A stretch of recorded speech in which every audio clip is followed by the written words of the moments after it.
VK2WI facilities at Dural, Sydney, which is staffed by the volunteers of our broadcast team. Transmissions this evening are being made on frequencies between 160 metres and 23 centimetres. The announcer will advise on the transmitter status. In addition, automated relays will carry the broadcast through some regional VHF and UHF repeaters, and we thank the custodians of these systems for making the service available. Now, here are your announcer and engineer with this evening's news. Well, good evening, and thank you for joining us tonight. Your announcer this evening is Matthew, VK2YAP, filling in for Ken, who couldn't make it tonight. And in engineering, we have Tim, VK2ZDM. Visitors here at Dural this evening, well, there's no one here but us two at the moment. The weather here tonight is a cool night, fairly clear evening with the temperature outside of around 15 degrees Celsius. Rainfall at the VK2WI site over the last week was 16 millimetres, and our transmitter status tonight is all okay. It is with regret that we begin this week with news of a silent key. Norm Partridge, VK2TOP, passed away on Monday the 3rd of September at the age of 66. Norm attained his amateur radio licence in the early 1980s while working for Telecom, and he continued working for Telecom, then Telstra, through until the late 1990s. After that, he undertook a bit of a career change into aged care, but maintained a keen interest in amateur radio. In the early 2000s, Norm was on the council of the WIA's New South Wales division, and then later that became Amateur Radio New South Wales. Norm remained on the council for about 10 years, including a few years as president of Amateur Radio New South Wales. More recently, Norm continued to volunteer for Amateur Radio New South Wales, as well as being an active member of the Central Coast Amateur Radio Club and secretary of the Walker Radio Group. He and Norm was instrumental in the establishment of a number of linked repeaters in the Northwest and New England areas. A service will be held for Norm on Monday the 10th of September starting at 10 a.m. at St Andrew's Anglican Church in Walker. By request, no flowers and donations in lieu to Carefly. Please pause with us now while we remember Norm. Valet Norm Partridge, VK2TOP. And our thanks to Rick, VK2RR, and Brian, VK2DK, for advising us here at VK2WI News. This is a news broadcast from VK2WI. March 2010 marked 100 years of the WIA, the world's oldest amateur radio society. It was started in 1910 as a result of a meeting held in Sydney by a group of experimenters seeking a better deal. This is VK2WI. We now continue with this evening's news. And in the news from Amateur Radio New South Wales for this week, the ARNSW education team is in need of assessors for the Foundation and Upgrade Assessment Day, and that's next Sunday, the 16th of September. If you are an assessor and you can help out next Sunday, please let Paul, VK2APA, know by email to education@arnsw.org.au. Now, later on in the month, the AusVE group is running US amateur license examinations on Saturday the 22nd of September at Waitara. More information is on the group's website, which is veexams.com. Now we have the weekly solar and geophysical report, and this is for the period of the 31st of August to the 6th of September. First we have the summary and the dates across the columns are the 31st, 1st, 2nd, 3rd, 4th, 5th and 6th of September. The 10 centimetre flux was 68 all week, every day 68. The Fredericksburg Index, AFR, was 4 on the 31st of August, then 5 on the 1st of September, 5, 4, 9, 9, and 6 estimated on the 6th. The Australian A Index, the AOS, was 3, 2, 2, 3, 6, 8, and 3 estimated on the 6th. Then the T Index was 0, 4, 6, 3, 7, 7, and 1 on the 6th. Solar flare activity was very low all week. Geomagnetic activity was at quiet levels from the 31st of August through until the 3rd of September. Then unsettled conditions were observed on the 4th and the 5th of September before they returned to quiet levels again on the 6th. F2 critical frequency in the southern Australian region were depressed 15% during local daytime on the 31st of August, recovering to near predicted at 9. Frequencies remained mostly near predicted throughout all the 1st and the 2nd of September. 3rd of September was near predicted during the day, with some enhancements of up to 20% during local night. 4th was during the daytime was at predicted levels, but again, enhancements at night time of up to 15%. Then the 5th also saw enhancement of 20% after local dawn, back off to near predicted levels during the day, but again enhanced 20% at night. And the 6th also continued the trend, predicted levels during the day, with 20% enhancement at night. Now the forecast for the 7th to the 13th of September. Solar activity is expected to be very low. Geomagnetic activity is expected to be at quiet to active levels, and maximum usable frequencies should mostly be near predicted monthly values. Data courtesy of Space Weather Services. Our solar flux index update for this week. So as we look back at August, and the figures for the last month, there were a minimum of 67, an average of 69 and a maximum of 72, with peak dates between the 2nd and the 11th, and the 24th to the 30th. Now, a week or so into September, the prediction so far is for a minimum of 67, an average of 69, and a maximum figure of 75, with the peak dates between the 16th and the 23rd.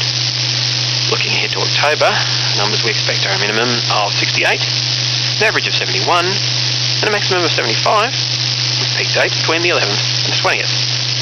And that update was thanks to Noel, VK2WI. Now, while on space weather, we've got the space weather summary for last month, for August 2018. This is compiled with data courtesy of Space Weather Services. Now, solar activity was again at very low levels this month. There were no M-class or X-class flares observed.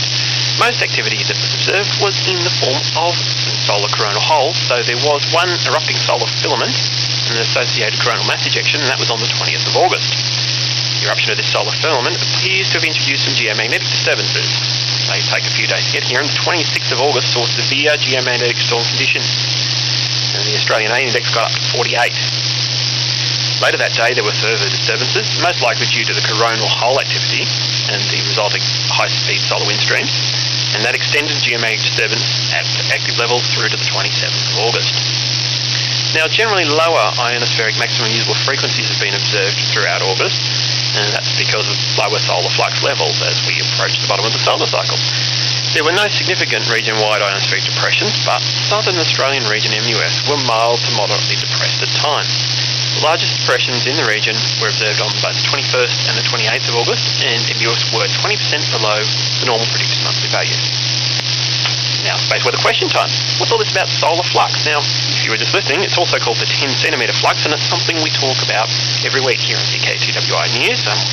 We just had then the solar flux predictions for the last month and into this month and next month.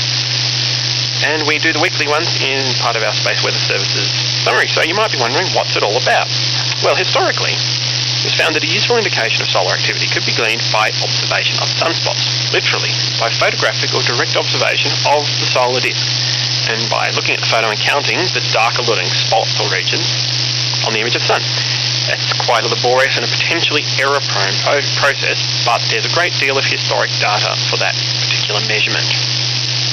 As we learned more about the sun, we found out that sunspots are localized cool spots on the sun caused by disturbances in the sun's magnetic field.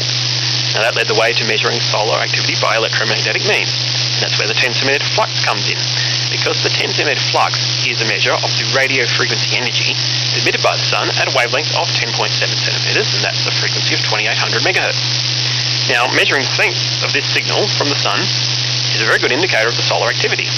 The appropriate measuring receiver is probably less time consuming than counting the spots, and it's possible even to measure on a cloudy day. So most applications today that are interested in space weather and solar weather in particular look at the 10 centimetre flux in place of the sunspot number as a measure of sunspot activity. Reference values for 10 centimetre flux are measured by the Penticton Radio Observatory in Canada. Unlike the sunspot number, the 10 centimetre flux never drops to zero, even during the solar minimum. There's a constant and quite well-defined relationship between the 10 centimetre flux and the sunspot number. For example, when there's no sunspots visible on the solar disk, the 10 centimetre flux has a value of about 67. That unit, 67, is in a measure which is a special unit, perhaps unsurprisingly, called the solar flux unit. the definition of what a solar flux unit is, how it compares with the sunspot units, and there's a whole lot more information about space weather and solar measurement. You can visit the Space Weather Services website, which is at sws.bum.gov.au. Space Weather Services is a department of the Australian Bureau of Meteorology, and they've got a lot of data there about space weather, ionospheric terms, and what all this means. So check it out. This is a news broadcast from VK2WI. To submit news for inclusion in these sessions, please email it to news@arnsw.org.au by the end of business on Friday. You can help us with presentation by writing your news item in the third person and limiting it to about one A4 page in an easily read font. This is VK2WI. We now continue with this evening's news.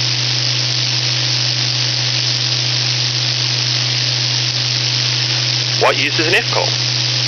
Tonight now we continue with the series written and produced by Ono, VK6FLAB. Each episode looks at different aspects of the diverse hobby of amateur radio. What use is an F-call? Recently I was talking to a non-amateur about amateur radio.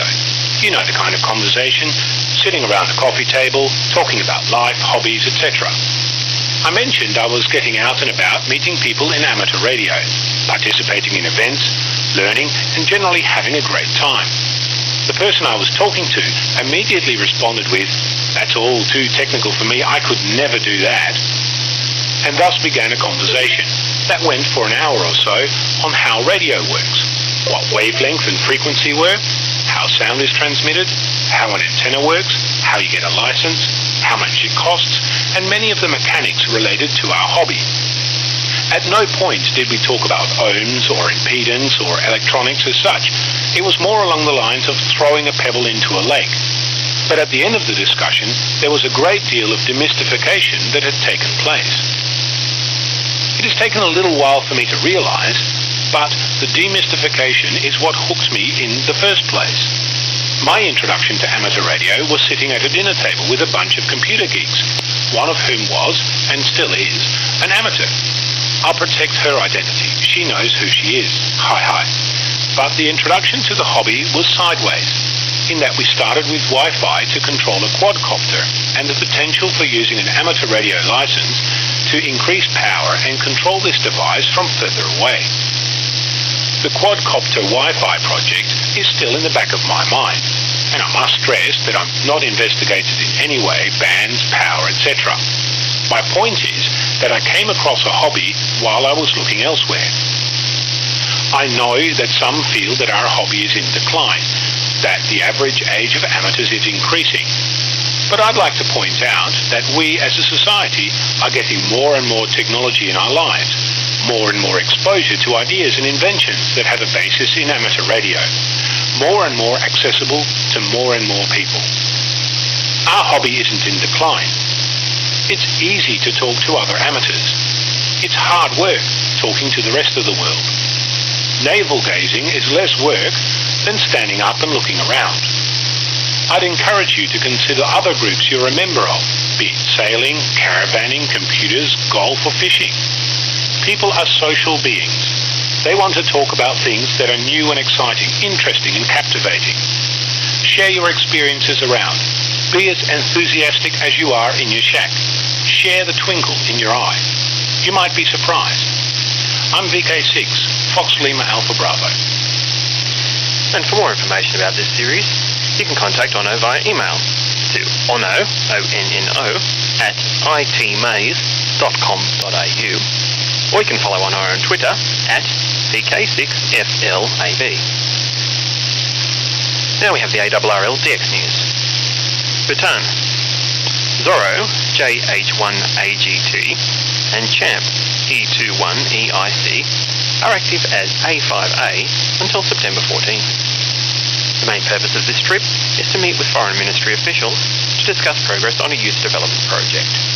Activity is on 40 to 10 metres using CW, SSB and FT8. French Guiana. Manfred, DL5FAB, is active as FY/DL5FAB from Kourou until September 18, while participating in launch preparations for the satellite MET-OP-C. Activity is on HF bands using CW and FT8. St. Lucia. Bill K9HZ is active as J68HZ from Soufriere until September 17. Activity is on 160 to 2 metres using CW, SSB and RITI, mostly from 2000 to 0700 UTC. Mariana Islands. Harry, JG7PSJ, will be active as K80/KW2X from Saipan, IOTA OC086 from September 12th to 18th.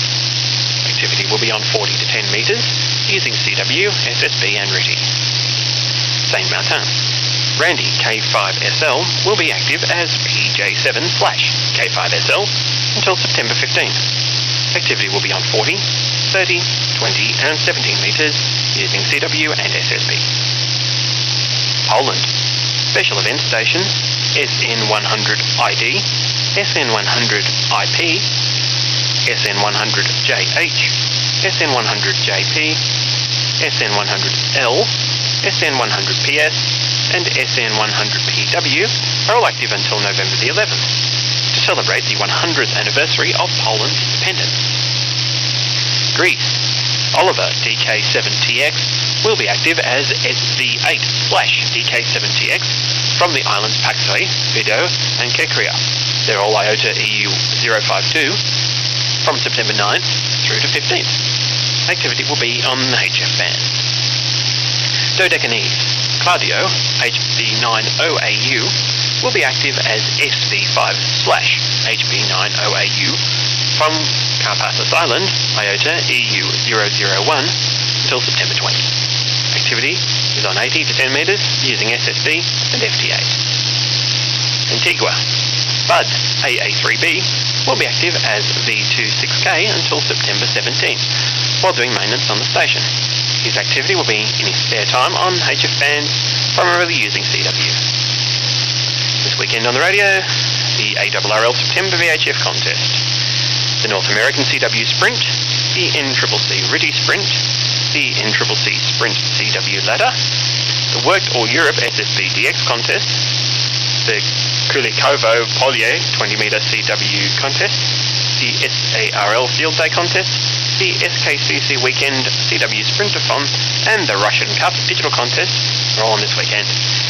The 4 States QRP Group Second Sunday Sprint and the RSGB 80-metre Autumn SSB Series are scheduled for September the 10th.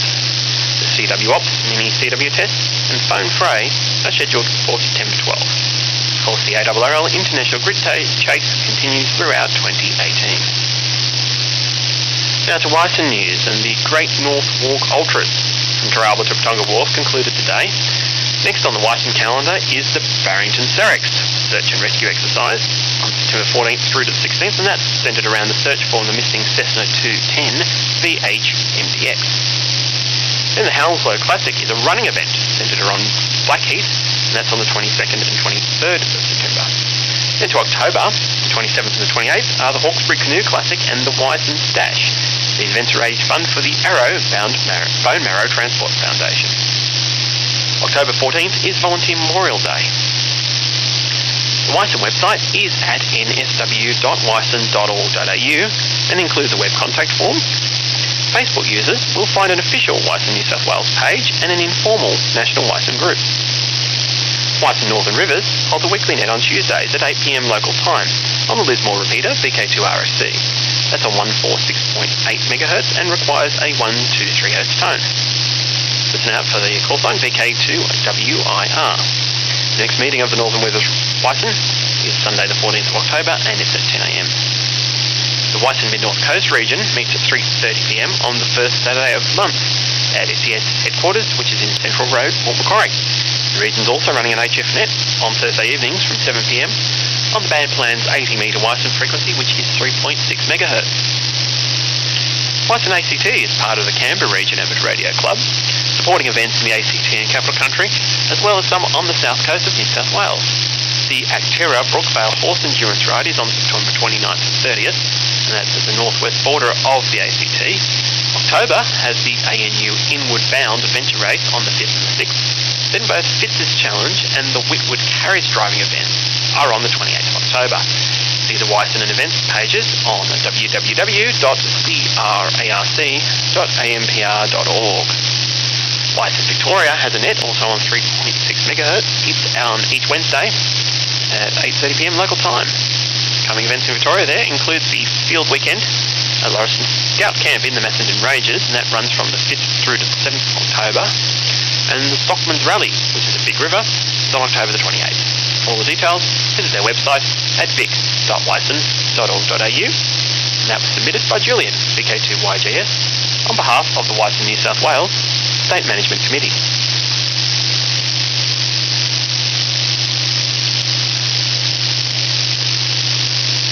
This is a news broadcast from VK2WI. For voice contact with Amateur Radio New South Wales, telephone 02 9651 1490, which will take you to our message bank. For written contact, write to PO Box 6044, Dural Delivery Centre, New South Wales 2158, or email office@arnsw.org.au. This is VK2WI. We now continue with this evening's news.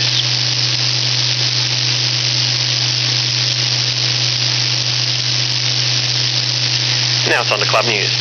We start this week with news from the Hunter Radio Group. The next meeting of the group is coming up this Friday, the 14th of September. The location is, as usual, at the Belmore Function Room at Adamstown Bowling Club, and the meeting starts at 7:30 p.m. There's parking available at the side of the bowling club. That's from Rodney, VK2CN, and he's the Secretary of the Hunter Radio Group. Now we have news from the Central Coast Amateur Radio Club. The club regrets the passing of long-term member Norm, VK2TOP, last Monday.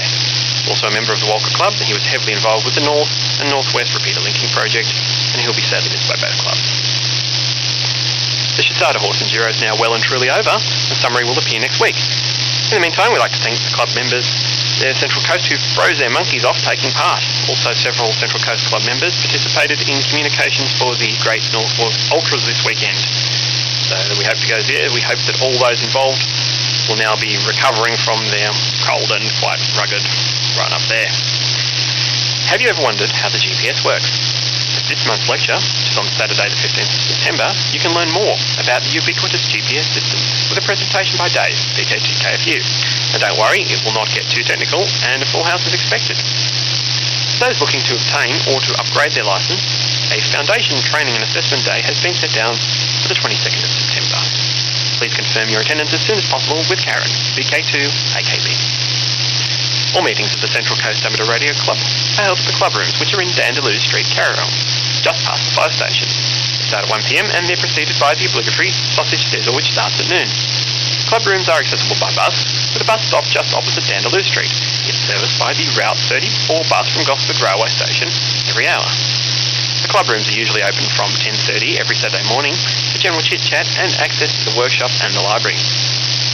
Central Coast Amateur Radio Club relays VK2WI news broadcasts every Sunday morning and evening. Special hello to everyone listening on the Central Coast tonight. Callbacks are taken after the morning news only on the Summersby 6 and 2 metre repeaters, VK2RAG, on 53.725 MHz and 146.725 MHz respectively. Please note both repeaters require a sub-audible tone of 91.5 Hz.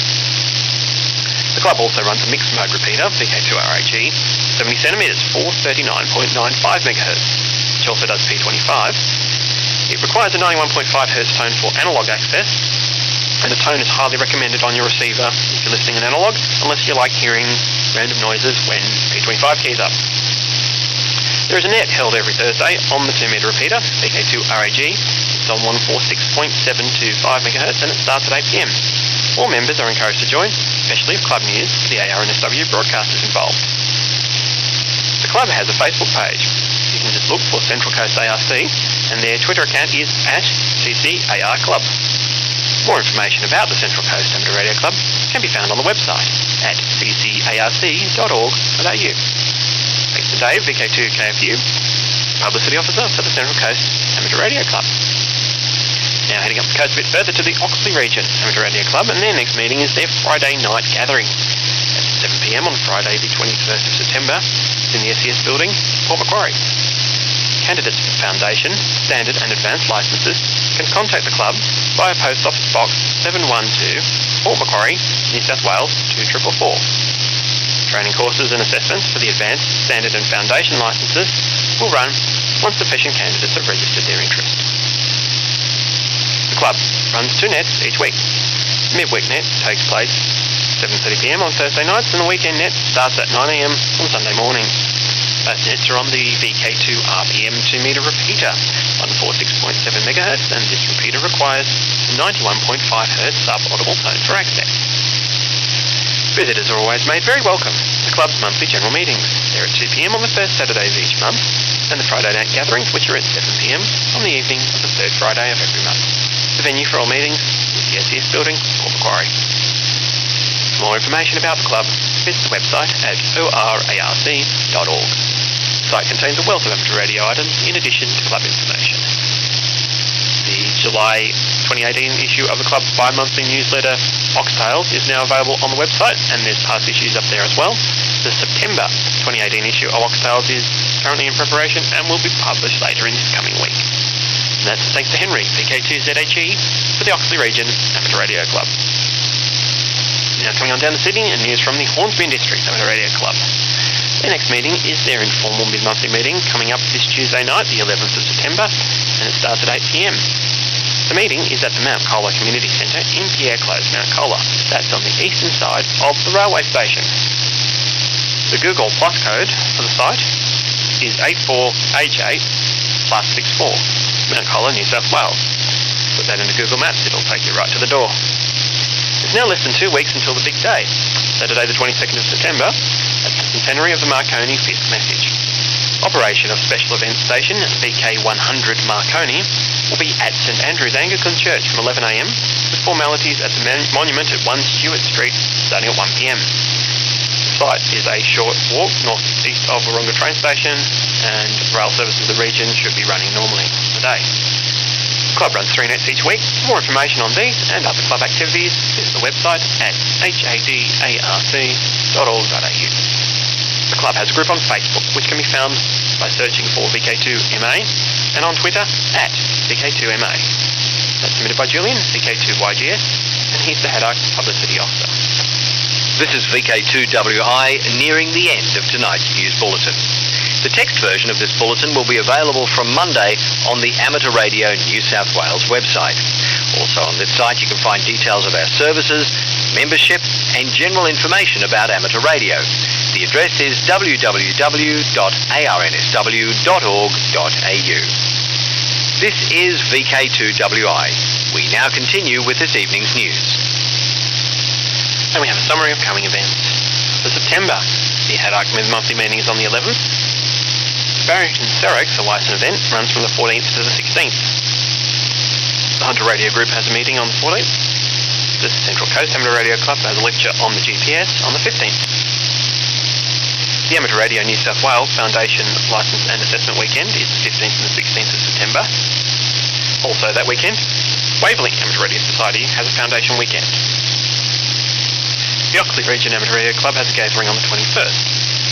The centenary of the first direct radio message from the UK to Australia is the 22nd of September. 27th of September is also the Central Coast Amateur Radio Club Foundation Training and Assessment Day. Canberra Region Amateur Radio Club also has a Foundation Weekend and Assessments on the 22nd, 23rd of September. Then, towards the end of the month, the Amateur Radio New South Wales Trash and Treasure and Radio Experiments Group meetings here at VK2WI Dural are on the 30th. Into October, the St George Amateur Radio Society has a gathering on the 3rd. Jota and Jotai are on the 20th and the 21st of October. Then the Hawkesbury Canoe Race and Whiteson event is on the 27th and 28th. November, St George Amateur Radio Society gathering is on the 1st. The Manly Warringah Radio Society Training and Licensing Day is the 10th. St George Foundation and Assessment Weekend is the 17th and 18th. And Amateur Radio New South Wales Trash and Treasure and Radio Experiments Weekend, Radio Experiments Group meeting rather, on Sunday on the 25th of November. Submitting news items. To submit items for inclusion in our news bulletins, please email to news@arnsw.org.au by the Friday night preceding the broadcast. We can also accept audio items for our news. Please email in advance to make the necessary arrangements.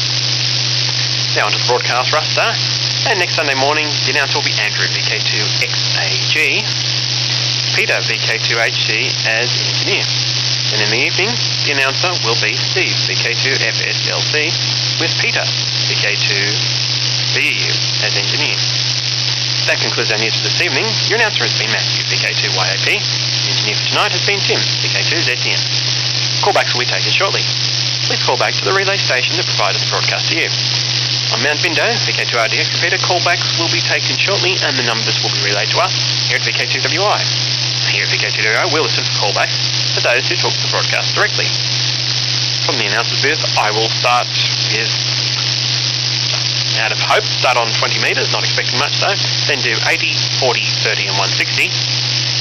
And in engineering, Tim will take callbacks on 10 metres and the VHF and UHF frequencies, and he will advise the order. That's all for now. All the best from the broadcast team here at VK2WI.